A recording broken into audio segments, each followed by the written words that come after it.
The jungle hungers. She starves for the minds that weaken and break from stifling madness. She eats away at the life of men with the mouths of its monsters or the rot of infection. She thirsts for the salted sweat that permeates the body like an epidermal layer of skin. She is a cruel and salivating beast that will never be contented. Since the Third War for Armageddon and the defeat of Orc warlord Ghazghkull Mag Uruk Thraka, the planet's jungle had become a war zone. The spores left behind by the destroyed horde settled and multiplied within the equatorial jungle, breeding a race of feral orcs not bound to a war or their gods. The orc hunters were formed in the wake of Armageddon's long path to rebuild, to battle and destroy the jungle-born greenskin threat. These hunters went by another name: Skulltakers.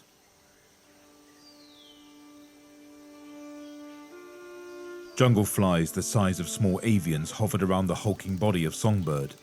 She dropped her blade and deftly snatched one out of the air, crushing its lifeblood into her mouth, green innards catching on the crude piercings that lined her lips.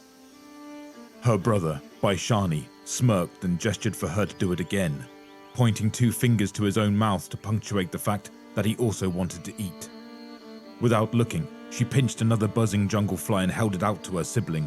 Baishani reached to take the living meal, but Songbird crushed the thrumming insect and cracked a sarcastic smile full of filed teeth, whilst the ruined bug seeped through her fingers. Her brother thumped her on her shoulder with a strength that would deaden a normal arm for a week, but Songbird just shrugged it off, returning the favor and knocking him on his arse.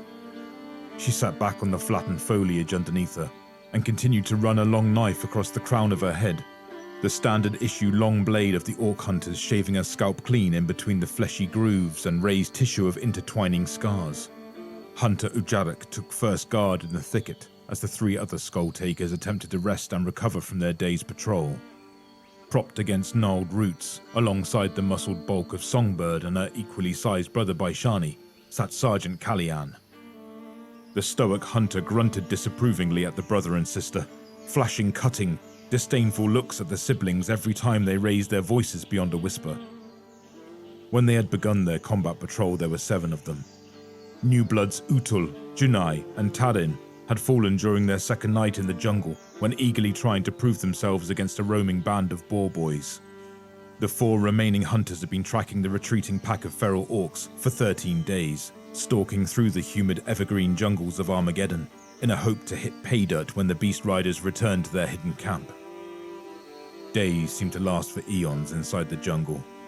Baishani found it impossible to sleep outside of the mildly less unbearable heat of night, instead spending any downtime they had sharpening his scalper. He ran the sharpening puck across the 2-foot blade that had seen him through countless savage battles. The lives it had taken would have made his elders proud. It would have been honored in ritual by his father, forever bonding the blade's soul to the ancestral ghosts of war. But that is there, and this is here. And here on Armageddon, there is just violence and death, with little time for honor and tradition. Songbird, Baishani, and Sergeant Kalyan were born on the untamed world of Ishun. It was a savage land for a savage people, the rolling plains home to gigantic stalking theropods that hunted their tribes to near extinction. By the grace of the almighty Skyfather and his sons, they had received weapons, the training to use them, and the blessed opportunity to serve the Imperium when the great star travelers descended in their metal eagles. Songbird began to snore, and Ujarak could see why the grunts at base looked upon her as little more than the savage greenskin she killed. She was a true brute of a female, almost abhuman in height and muscle, her rippling arms covered in battle scars and self-inked tattoos. Her indigenous tan skin was rarely without a covering of green pigmented camouflage paste, or a cracking layer of insect-repelling mud. On a necklace of rope, she proudly displayed the ears, teeth, and fingers of past foes as grisly mementos of battle. She had even sported the rotting, flayed face of a feral orc war boss during their last rotation. Ujarak would rather forget that smell. Sergeant Kalyan slumbered as well. An angled, leathery face grimaced as he dreamt, a white-knuckled grip around his unsheathed scalper tightening on his lap. A breastplate of linking bone chinked together as he breathed. Despite his aged, greying appearance, Ujadak knew the truth of what the sergeant was capable of when they engaged the orcs. You had to be as fierce and ruthless as the enemy to survive in this green hell, and Kalyan was a master of brutality. After their last kill run, the old man had to be fitted with 2 augmetic legs from the knees down by the surgeons at base. They gave the old soldier the ability to walk again, and also served to remind Ujadak to never try and kick a giant squig in the teeth each time he saw the whirring metallic limbs poke from beneath Kalyan's fatigues. The Steel Legion detachment of orc hunters at Cerberus base unaffectionately called him Sergeant Squig Kicker behind his back, but they were never brave or stupid enough to say it to his stony face. Ujadak was the only one of the group native to Armageddon. His merited skills with both long las and carbine in the last war, earning him a placement within the Orc Hunters. The impenetrable language barrier had been a concern to him when he had been recruited into the team of indigenous hunters. Yet over a night of heavy drinking in the garrison's mess hall, he had discovered they shared skills in handling their alcohol and learning arm and hand signals. They also all harbored a hatred for enemies that ruined their respective worlds. Ujadak was not his birth name. That was discarded and replaced over 2 Terran years ago by his Ishun family in a symbol of brotherhood and to forge spiritual links to their ancestors. These Ishunites liked their rituals, he'd thought at the time of the naming ceremony, listening to songbirds sing tales of her homeland in a language he did not understand. Sergeant Kalyan had mumbled something throaty and repetitive under his breath, and used fingers to brush ceremonial war paint across Ujadak's brow and down the bridge of his nose. Baishani had brought the ritual to an end by pressing his meaty forehead against the Armageddon native and speaking his new name. Hells, he thought. At least he'd have the hunters and their ghosts to look after him. This was his new name now. These were his family now. The siblings and the old man. He would fight and die for them. A low, snuffling sound in the bushes snapped Ujadak out of his daydreams. He turned to warn the other hunters, but they were already awake and silently reaching for their weapons. Baishani gave Songbird a look that they all knew meant trouble. The brother had a talent for discerning the sounds of native fauna and the enemy. Kalyan had disappeared like a ghost, stalking his way around the noise, his scalper in one hand, and a short-handled Ishun tomahawk in the other. Songbird put her wide back against a tree, her long knife ready to carve into whatever came out of the rustling foliage. Ujadak quietly unfolded his carbine stock and shouldered the weapon. Baishani unclipped a stick bomb from his chest harness and crouched slow and low behind a fallen trunk. The giant boar burst from the bush with a growling squeal. Songbird lunged with her scalper, stabbing it deep into the animal's flank. The creature kicked back in pain with razored hooves, catching her straight in the gut that left a bleeding gash across her stomach. Songbird spat a curse in her native tongue and threw herself on the back of the beast, grabbing a hold around the long tusks and twisting its head sharply to the side. It was impressive enough that the boar could hold Songbird's massive weight as it thrashed in wild circles. But its ability to withstand her scalping blade being turned inside its innards made it easy to see why the feral greenskins favored them for mounts. Songbird drove the beast into a thick tree, knocking the sense from its hardened skull, and Baishani dived forwards to aid his sister, sweeping his blade low and taking a porcine leg with it. The giant boar cried out as blood poured from the stump. It stumbled onto its side with Songbird still holding on, stabbing her wicked blade into its soft underbelly. Kalyan's growing shadow appeared over the writhing boar. Songbird managed to roll her huge frame out of the way from the hunter, who jumped from the tree above. With a seasoned proficiency, the descending blade separated the boar's head from its body in a single cut, and it finally died. Ujadak lowered his carbine and looked upon the 3 nomadic warriors standing over the bleeding carcass of the giant beast with a rush of pride. Sergeant Kalyan motioned to his 2 Ishun brethren with a quick, daggering hand gesture, and they all disappeared like stalking felids through a gap in the brush. Ujadak was left behind, staring at the dead animal. Around its body was fastened a saddle, and that meant there was a rider nearby. He re-shouldered his las carbine and pitched into the bush. The jungle of Armageddon lends itself to maddening paranoia, where swift and brutal death can come to you however it desires. It will send unseen horrors that lay submerged in the rivers and swamplands to strip your bones in seconds. It will call forth the predators who wait in perfect stillness until the time to strike and feed. It will hide an enemy army within a labyrinth of timber before an ambush is sprung and your blood waters the earth at your feet. Ujarak kept his carbine high as he scanned for targets through the encroaching ferns, battle adrenaline spiking to the rising sounds and jittering movement of the jungle around him. Ujarak thought of the green-skinned trappers who dug punji pits and wired trip bombs to snag food and, if lucky, the occasional hunter. He did not want to be left to die alone in a hole, skewered on spikes coated in orc shit. The three Ishanites were more proficient with sweeping and disassembling traps than Ujarak, and he knew this, trying his best to catch up and regroup without triggering anything in the undergrowth. Ujarak finally saw the huge flexing shoulders of Songbird and Baishani over the tree ferns. He scanned for the Sarge, but he was nowhere to be seen.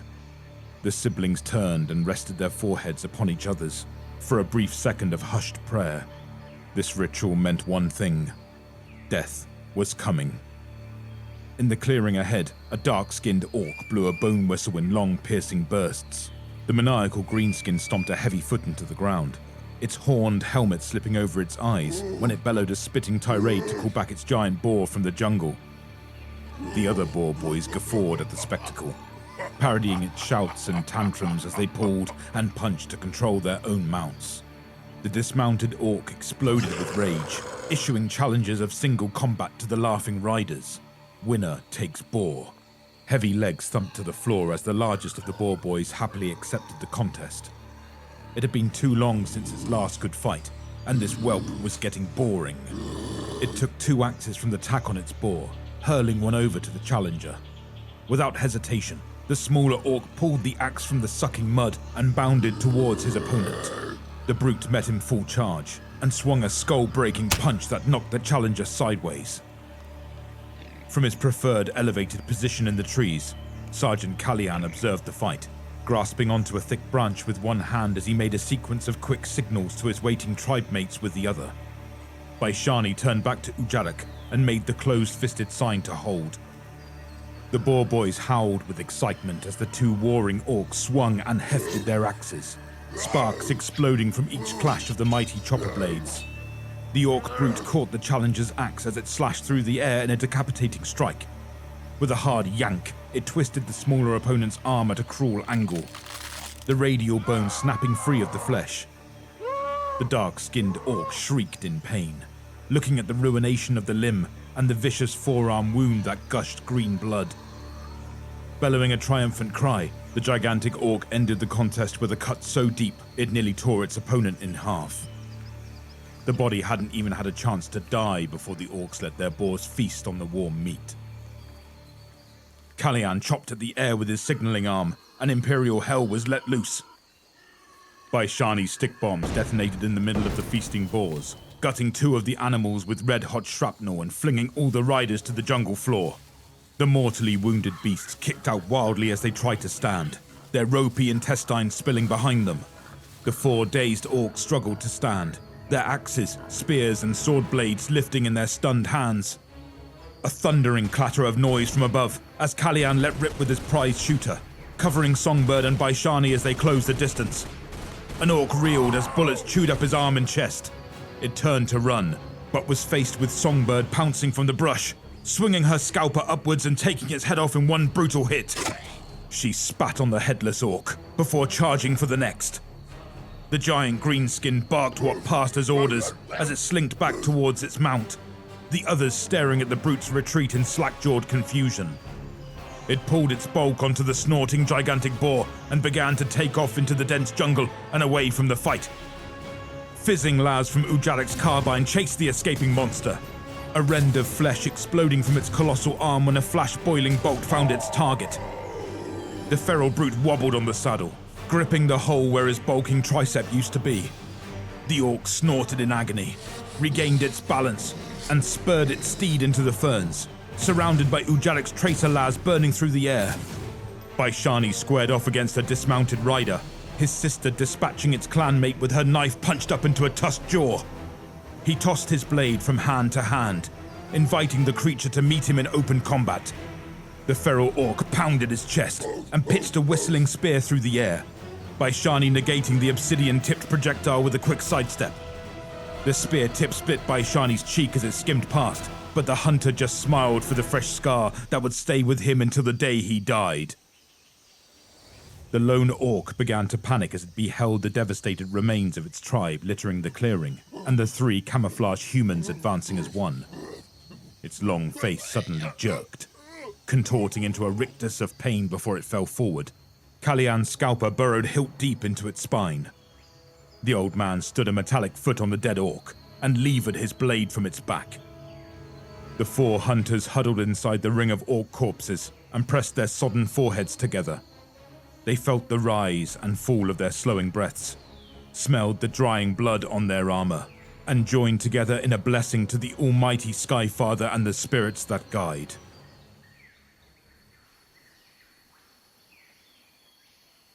For a half day, the hunters followed the trail of dried blood and boar-trampled flora. Kallian led the pack like a bloodhound canid, traversing the labyrinthine jungle and scenting the invisible pathways to the enemy. Sergeant Kallian was the unit's tracker, the siblings the muscle, and Ujarak the lasman. It had worked out fine thus far for the group. Everyone knew their role and played it well. The 4 hunters welcomed the cooling breeze when the trail finally broke into a lush plain, the tall orange grass rippling like water in the wind. The beautiful field would have reminded the 3 Ishan natives of their home planet, if it wasn't for the decomposing orc heads grimly displayed on rows of wooden stakes.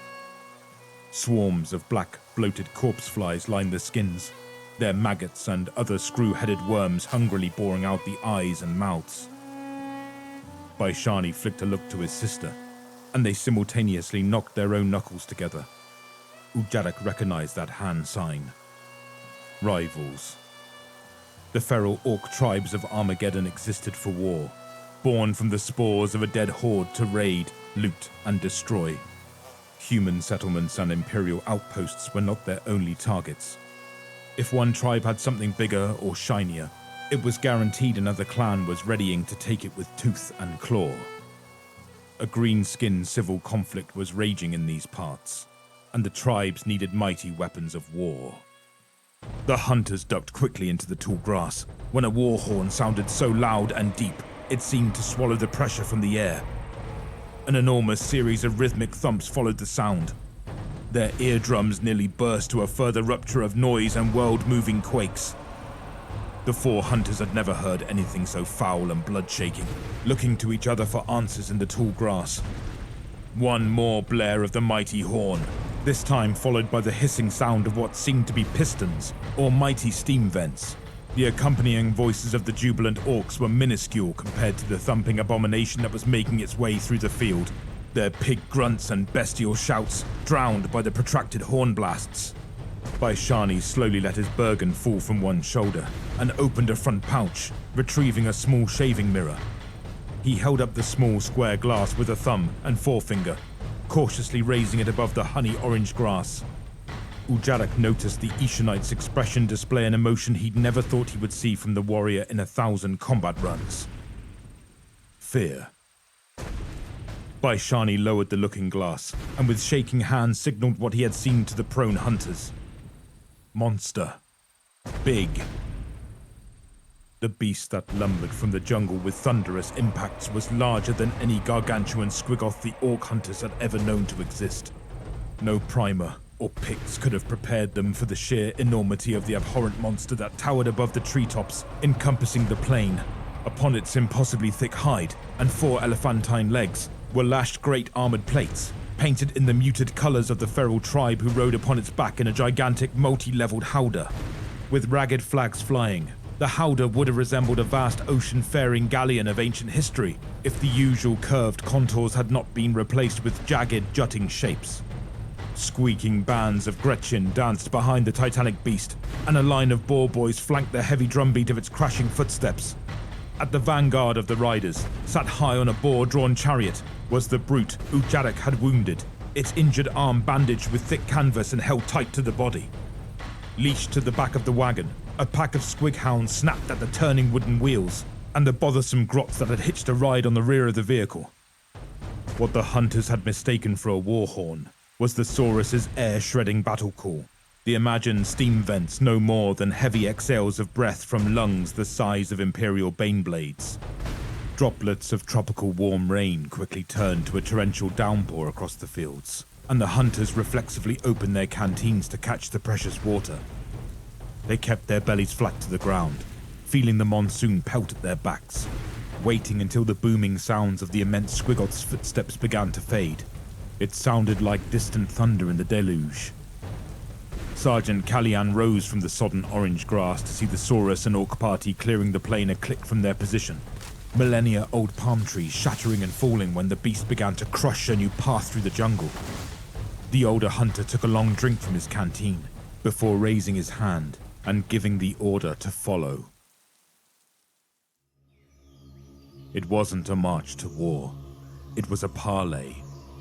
Under the cover of darkness beside the waterfall cliff face of Harkon's Scar, a meeting of two feral tribes broke bread, exchanging herds of squig, weapons, protesting Gretchen, personal collections of looted Imperial curios, and barrel carts of primitive throat-stripping moonshine.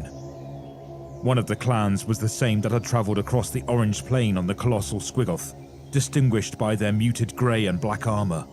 The other, a tribe that painted their skin and dyed their chainmail with the deep purples and viridescent colors of their own biome within the jungle. Aside the convergence of greenskins, the Saurus slept, oblivious to the band of mingling orcs upon its decked back that banged away on rudimental drums.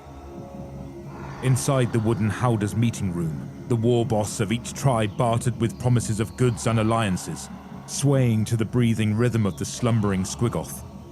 Their personal knob bodyguards squeezed grips around their axes from opposing corners of the meeting space, eyeing each other up and down and growling deep, chesty rumbles. The war bosses continued to trade and get blind with drink, but the guards were ready, staring each other down with wide yellow eyes. If anything went sour, blood would be spilt. Baishani's face remained contorted as he stared at the monstrous sleeping Squiggoth from the wild hill slope that overlooked the orc meeting. Memories of the terror lizards that ruled the plains of Ishan flashed in his mind. He had seen too many die to the hungering teeth of living titans. The pale, bloodied faces of his dead tribesmates, wives and children haunted him now, and he promised that by the morning he would have killed this abomination. For them. Something stirred the giant creature awake. The orcs on its back were no more than flies on a grox, but its animal instincts were set aflame as it sensed the approach of a rival. The need to assert dominance sparking through its primitive brain. It reared up to full height, grinding its front legs into the earth. With a mighty crash, it broke through the canopy, challenging the encroaching adversary with echoing, blasting honks and great sprays of sulfuric urine that hosed the jungle behind. Back inside the rocking meeting room, the tension had turned into an overflowing melting pot of gnashing jaws and tensing muscle. Overlapping accusations of betrayal rang from the knobs as they itched to slaughter each other. Only the purple armored war boss seemed calm, downing a full flagon of moonshine before throwing giant club hands behind its head and sitting back on its chair. It belched and proudly slurred to its host that their tribe could offer something more than edged weapons and strong alcohol if they allied their clans. They could offer a steam-powered war machine. A gargant. A blast of sound, this time mechanical and equally as terrific, countered the Squiggoth's calls. Giant vents of boiled steam cooked the air above the tree line, and swathes of trees were felled by the late arrival of the gargant. Ujarik hastily thumbed the pages of his infantry primer, finding the section about the enemies of the Imperium and their titans. The steam-powered gargant was vast in size, but more primitive than the usual orc design. The slapdash bodywork and totem-encrusted armor housed no cannons or zappers, fitted instead with huge bladed arms, a pair of ballistae on each shoulder, a multitude of packed archer and spear thrower platforms, and a flame chucker attached to its ugly steel-toothed head. Oil-stained boiler boys manned the flamethrower, burning a vertical jet of fire into the night, a fierce amber light casting across the jungle meeting and the snapping face of the Saurus. The 4 hunters checked and rechecked their equipment, looking like animate clay statues with their skin covered in thick brown mud and streaks of camo paint. Kalyan locked in a full cylindrical drum of bullets for his shooter. Songbird slipped on her favorite spiked knuckle dusters and practiced her blade work. Ujarak went through the motions of sighting, then dropping the aim on his longlas and carbine, switching between the two and feeling the weight of the weapons and the surging adrenaline in his blood. Baishani counted the stick bombs and smoke grenades on his chest harness before rolling his shoulders and working out the stiffness in the joints with lightning-fast shadow-boxed uppercuts and close combat routines. They knew the plan. Sergeant Kalyan had versed them well in the art of war and violence, and what was to come this night. The orcs were drunk, tired, and unprepared. They had made this jungle their home, but it did not belong to them. Armageddon belonged to the Imperium of Man, and they all had to die. 4 orc hunters against a conclave of green-skinned tribes, a Saurus, and a Gargant. Good odds. The orc war bosses laughed on top of the howdah, looking down on their clans gathering together and celebrating the steam-powered titan that had come to a stop at the edge of the meeting. 1,000 swarming Gretchen covered the machine like foul green termites, hanging and swinging from the welded plates on the armor, and cheering to their boss who thrust a heavy axe up in salute.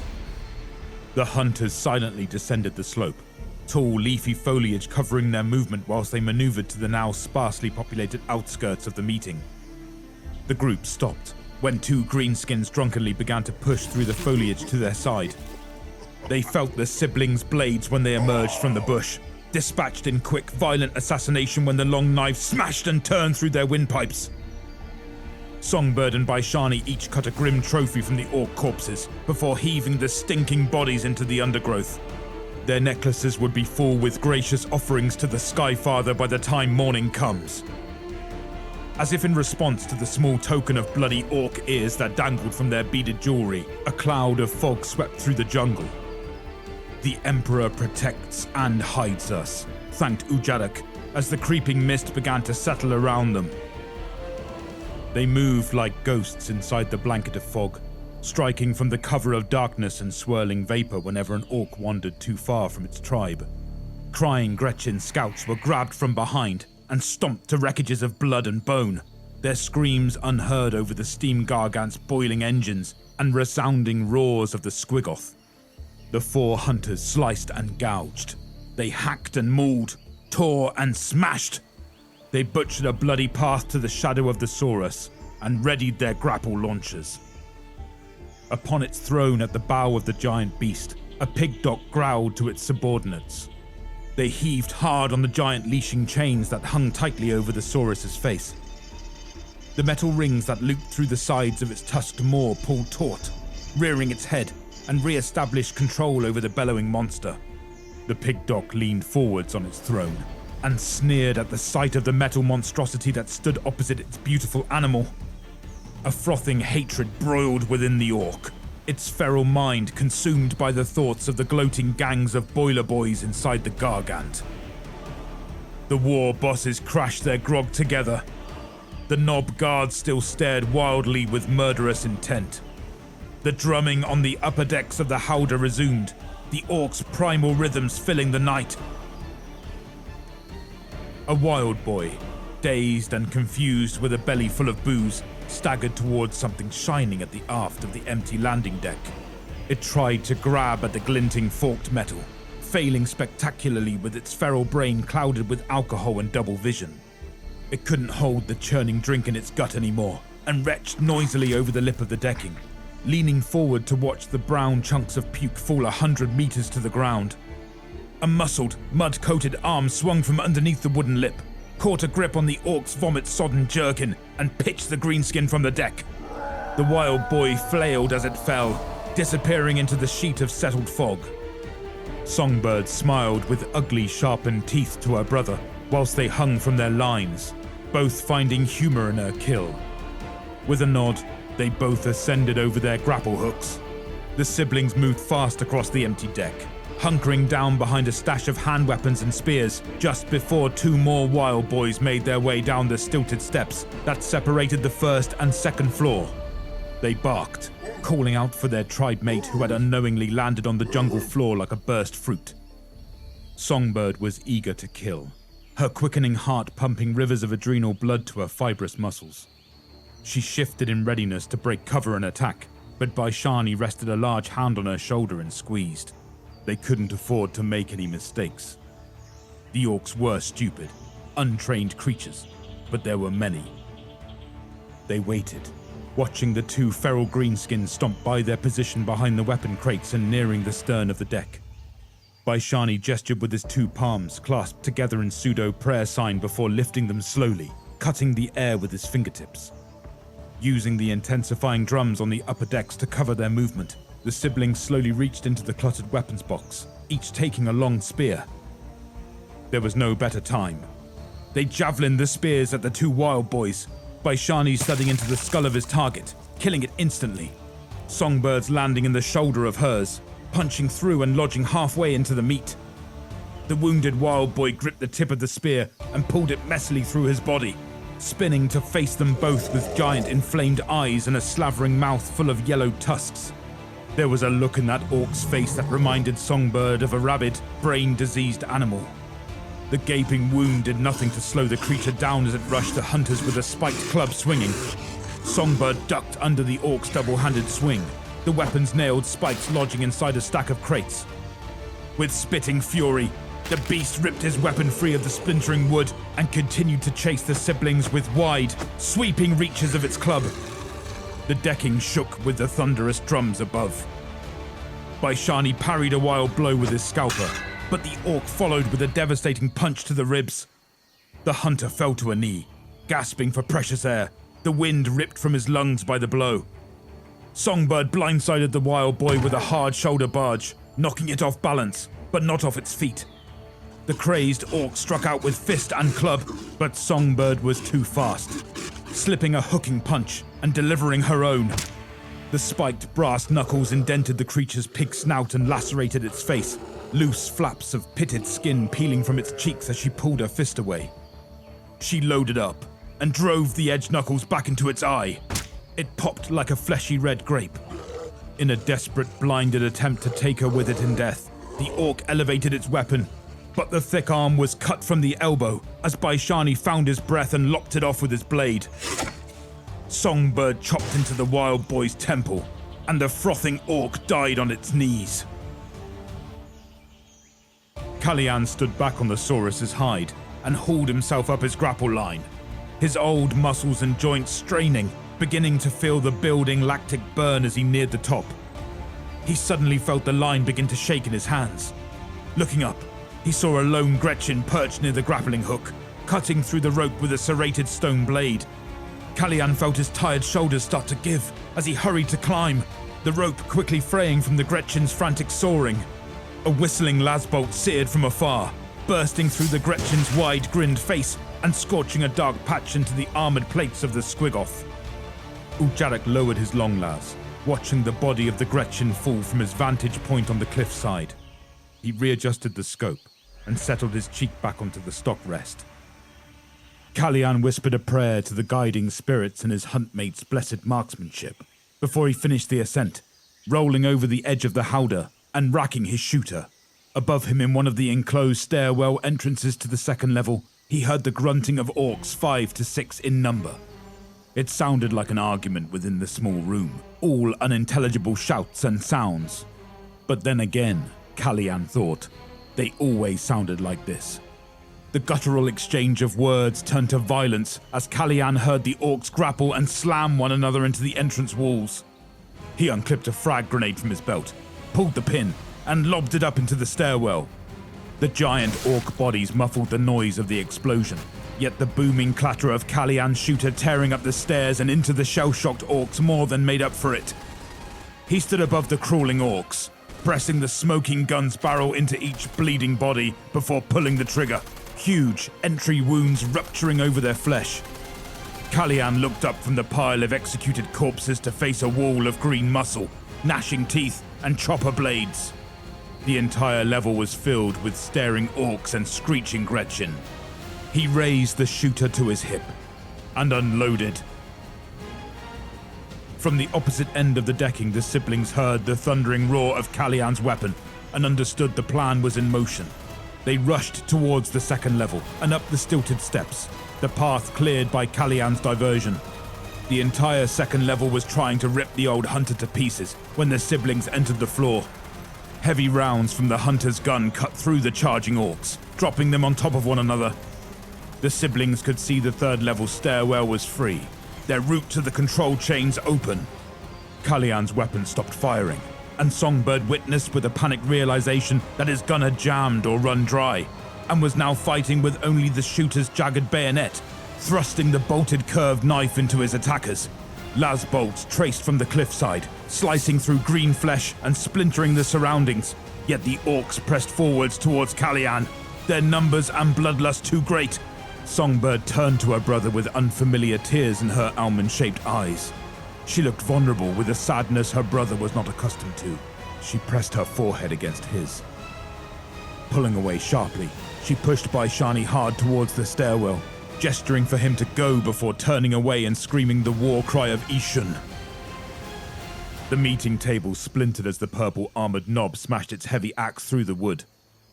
The sound of the barking shooter and an anarchic fight happening outside the room meant negotiations had officially ended.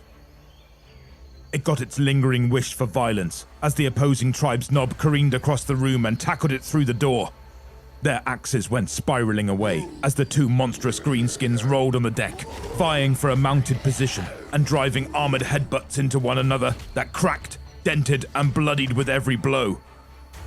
The war bosses crashed next from the broken doorway, stabbing and biting, following the scent of carnage. A whirlwind of madness and confusion swept throughout the entirety of the platform as the two warring bosses and their guards continued to punish each other with bone-snapping strikes. The two tribes looked at each other with escalating distrust and fury before the war began. A war that hid the movement of Baishani as he skulked up towards the third level. More destructive impacts as Kallian heaved all of his frags into the mass of infighting orcs. His empty shooter lay discarded in the archway, replaced with his scalper and tomahawk crossed across his chest. He smiled at the thought of meeting his ancestors soon, calling upon their guiding strength one final time. Like a gore-soaked demon of war, Songbird used all of her training to advance towards Kallian's position. Her blade work beautiful in its precision and brutal power. Her steps and parries savage perfection. She used her enemies' momentum and anger against them, pivoting to avoid death blows and sending the assailants tumbling into each other and over the deck to their demise. She used her bladed knuckle dusters to punch out throats and pierce arterial veins that spouted geysers of red blood. More las fire pierced the darkness, and a heavy orc tumbled back, the weapon that was inches away from being buried in Songbird's head, falling from its dead hand. The deck had become slippery with the blood and entrails from the hunter's work, mixed with the products of the tribal war violence that raged around them. Songbird felt a sting of pain as something impacted into her shoulder, then two more brief pangs of agony in her thigh. She looked up to see Gretchen archers tied around sprouting flag masts, re-knocking their small bows and shouting for their boss's attention. She tore the thin shafts from her skin and rolled to a stack of pallets as another hail of short arrows thudded into the deck around her feet. Using a pallet as a shield, Songbird pressed forward, feeling the projectiles thudding into the wood while she ran. Kallian held his Ishun short axe towards the purple armored knob, singling the creature out for mortal combat. The orc brute had taken the life of its rival, a dripping armored head gripped tightly in its hand. It howled with anger at the human that dared to challenge it so openly. Kallian beat the axe handle across his boned breastplate and walked to meet his fate. The brute hurled the disembodied head at the walking warrior, blood from the spinning neck stump spattering across Kallian's face as it sailed past him. The old warrior smeared the red blood under his eyes and down over his lips in thick, fingered lines, his axe still upright and pointed at the hulking terror.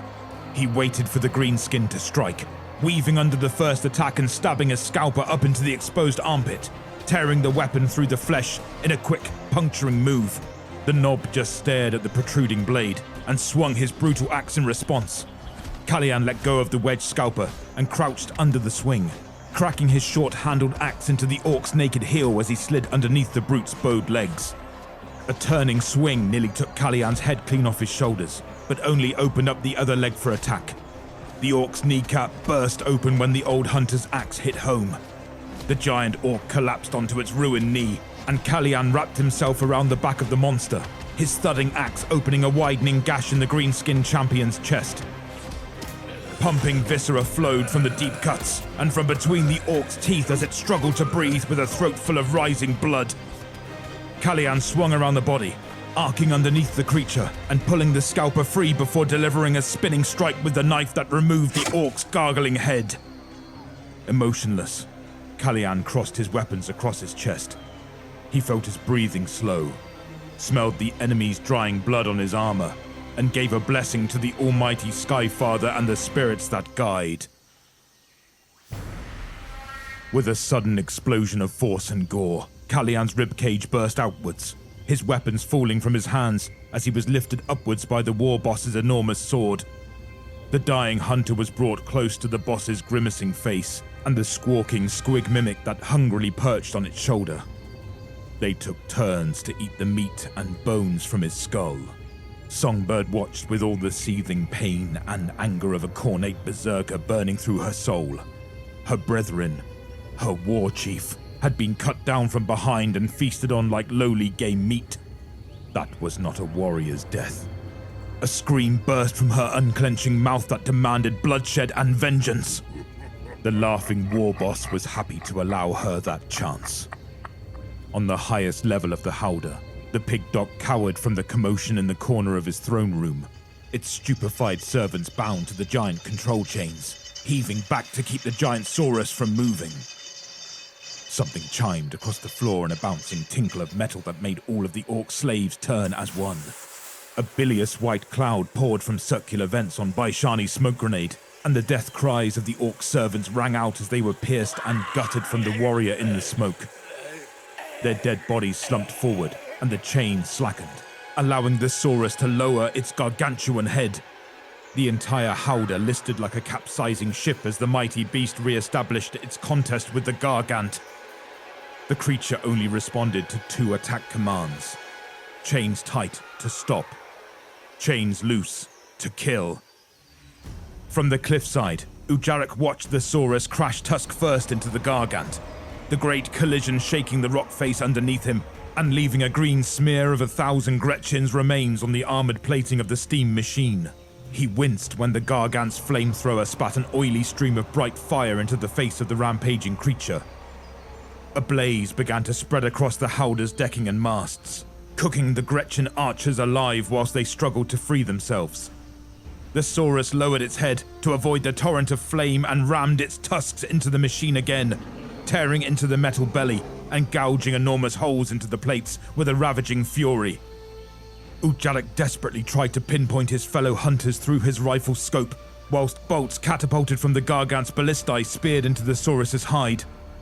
Vents of steam whistled into the sky as boiler power was directed to the bladed arms, a section of flaming howdah disintegrating as the machine's appendages crashed across the decking and smashed a path through all 3 levels before meeting the thick plated hide of the saurus. The wooden howdah was falling apart rapidly from the crushing impacts of the blades and the monster's own erratic movements. A wave of scrambling greenskins tumbled and fell to their death when another area of flaming decking cracked apart and slid away from the saurus's back. Ujarak yelped with joy when he found Songbird through the firestorm, fighting like a devil with the very flames of hell licking at her feet. He trained the scope on the battle, and his heart sank when he noticed the faceless, broken body of Sergeant Kallian. Songbird had forgone any finesse in her fighting now, messy, double-handed strikes replacing the measured parries and attacks. Ujarak cheered as he watched the greenskin's fingers separate from its sword hand, Songbird's blade hacking through its defense. The sniper lost his bead on his battle sister as the saurus charged again, this time locking its tusks inside the gargant's internal scaffolding and thrusting forward, forcing the metal monster to squeal in protest as its treads span in retaliation. The titan of flesh and tusk, with its hide pierced with spears and burnt with flame, was winning this struggle. Ujarak scoped to the top level, and saw Baishani butchering the cowering pigdog into chunks of quivering meat before scaling down the control chain until he was level with the Saurus's eye. He jammed his blade into the beady pupil of the monster, and a black soup poured from the wound. The Saurus roared in pain and pushed deeper into the machine, the hunter nearly consumed by the creature as the loose chain swung in precariously close to its snapping teeth. The gargant was being moved backwards under the untamed force of the squigoth, earth and foliage of the jungle churning under its treads before the debris turned to the spitting stone of the fast-approaching cliff face. Ujalik quickly scoped back to Songbird and her fight with the war boss on the second deck. She still stood, but a stump that used to be her fighting arm retched dark blood across the deck, the orc boss holding the limb in its good hand. Ujalik lined up the long las's crosshairs on the boss and squeezed on the heavy trigger, emptying the power pack at his lumbering target. Ujalik's aim was the truest in the regiment, but every shot missed the creature that swatted at Songbird with her own arm. Fate and the gods had decided that this battle was not to be settled with shot, but with blade and blood. With the high-pitched battle cry of the Ishanites, Baishani leapt from the flaming deck above, landing beside the war boss and immediately slashing at the orc's face with his scalper, black blood from the Saurus's eye fluid dripping from the edge. The weight of Songbird crashed into the war boss when its aggression was focused on her brother. Sharpened fangs bit into the orc's throat as Songbird latched on, tearing at the meat like a hungry dog. The rampaging war boss twisted and thrashed to release the hunter from its neck, Songbird's grip slackening as flesh tore away, sending her spinning through the air to land next to Kallian's corpse. Baishani wrapped an arm around the war boss's bleeding neck from behind and thumped his long knife into the top of its spine, dragging the wicked blade to the bottom of its splitting back. A second blade punctured the orc's extended gut and began to slowly pull upwards towards the gullet. Songbird stood in front of the war boss, defiantly looking into its rolling eyes with Kallian's scalper ripping up into muscle and bowel. The siblings wrenched their blades from the orc at the same time, and disgusting, slithering organs slopped from the front and back. Ujalik cried out in exultation when the war boss slammed to the decking, but his joy quickly turned to bottoming despair when the gargant finally tipped over the cliff's ledge and began to drag the attached Saurus with it. He resighted through the scope. Songbird and Baishani knelt beside their fallen sergeant, the brother holding his pale sister upright to keep her from falling unconscious. Baishani made an aquiline gesture for the Sky Father who delivered them from their dying world and gave them purpose. He rested a hand on Kallian's chest and kissed the forehead of his dead sister. The faces of his children smiled and welcomed him to the next great journey. The gargant and Saurus fell from the mighty cliffside, and the hungering jungle of Armageddon opened her jaws and swallowed them whole.